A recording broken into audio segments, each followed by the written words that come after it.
series on A Course in Miracles where we read through a daily lesson every single day for 365 days. And today we are on day 6, January 6th. And I'm just going to dive right in. We have been reading through the last 5 lessons, and I'm going to read through those before I read number 6 for us. Lesson number 1, nothing I see in this room means anything. Lesson 2, I have given everything I see in this room all the meaning that it has for me. Lesson 3, I do not understand anything I see in this room. Lesson 4, these thoughts do not mean anything. They are like the things I see in this room. Lesson 5, I am never upset for the reason I think. And lesson 6, and I'm going to read through the whole lesson for us. I am upset because I see something that is not there. The exercises with this idea are very similar to the preceding ones. Again, it is necessary to name both the form of upset, anger, fear, worry, depression, and so on, and the perceived source very specifically for any application of the idea. For example, I am angry at blank because I see something that is not there. I am worried about blank because I see something that is not there.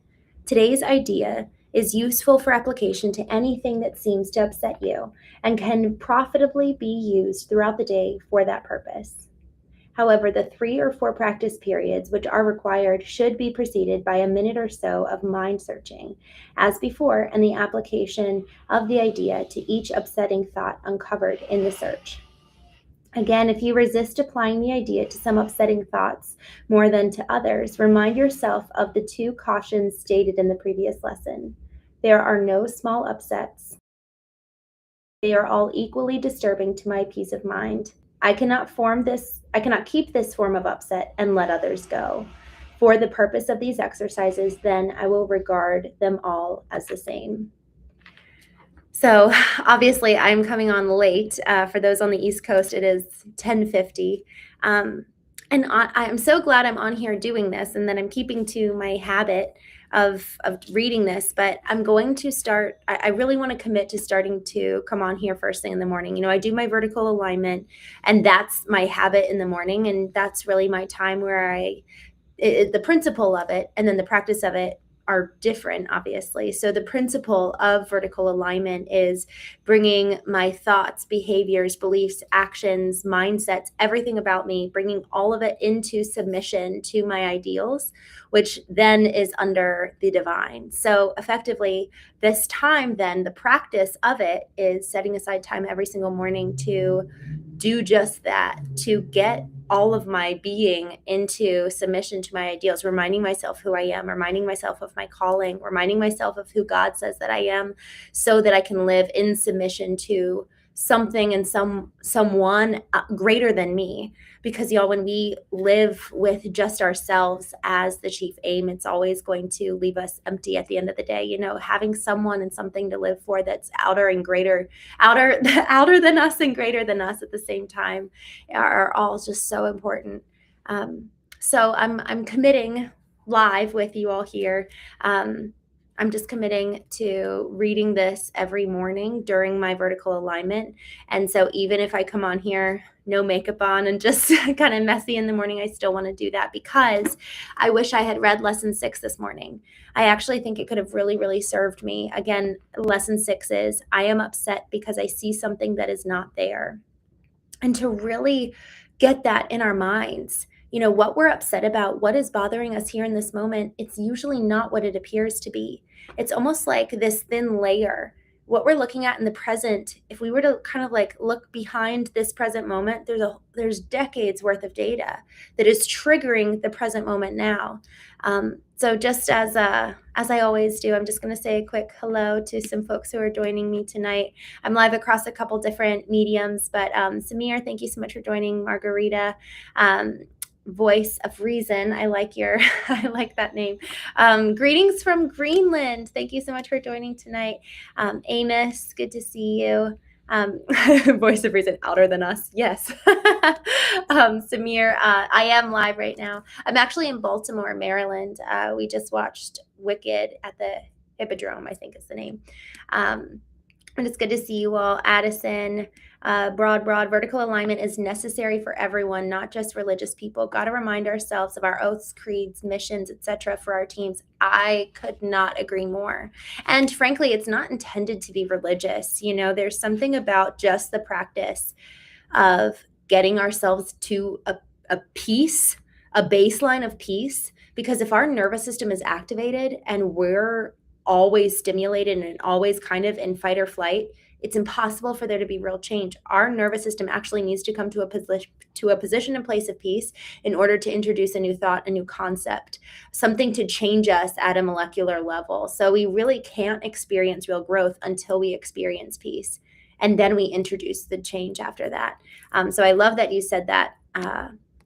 Slarfa, thank you for joining. Lendell Jr. I need to know your real name at some point because I know that that's not your real name. Deuteronomy, good to see you tonight. Thank you for joining and for your kind words. There's something, just as I'm kind of reading some of your notes, if we try to find what upsets us, we get more upset. I'm curious to hear your thoughts on this, Samir, because I found that if I stop and actually sit with the thing that has been upsetting to me and I ask why of it and I just get curious, I find that there's a whole history of something there that I've actually been suppressing. But to your point, if we're not doing the identifying of what's really wrong with us, what's really upsetting us in a safe place and in a safe container where we aren't able to actually be peaceful in so doing, I think it is just going to make us more upset and more activated. So even today I was talking with a gentleman in a webinar, and he's a psychologist and a performance coach. And he says his practice is to help people he encourages people and he helps them to do this. Name the emotion, understand what it's telling you, and then come up with a solution. So it's not meant to just be sitting in the feeling or sitting in the emotion, but the goal is that when I am upset, the lesson here really is just to realize that usually there's something that's not even here in front of me that I'm upset about. And what that does is that it just causes us to, we talked about this the other day with lesson 4 when it was talking about, what does it say? I'm going back to it to read. It says, these thoughts do not mean anything.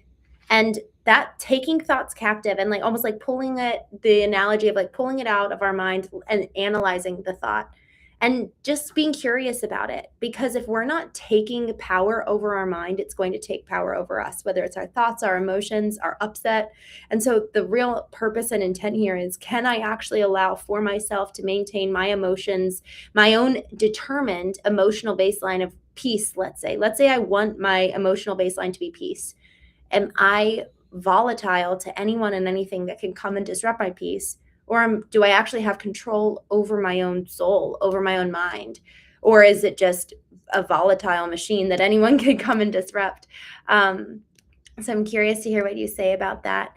But anyways, y'all, thank you so much for joining tonight. I know that we've got, we're late. I'm going live late tonight. So I know that I'm on here later than it's past my bedtime. Clearly, I'm not speaking coherently. So I'm going to hop off and join you all tomorrow morning for A Course in Miracles reading. And then I'll be going live on the Knowing Show later tomorrow evening, where I'll do a full-blown show. But for now, thank you all so much for joining.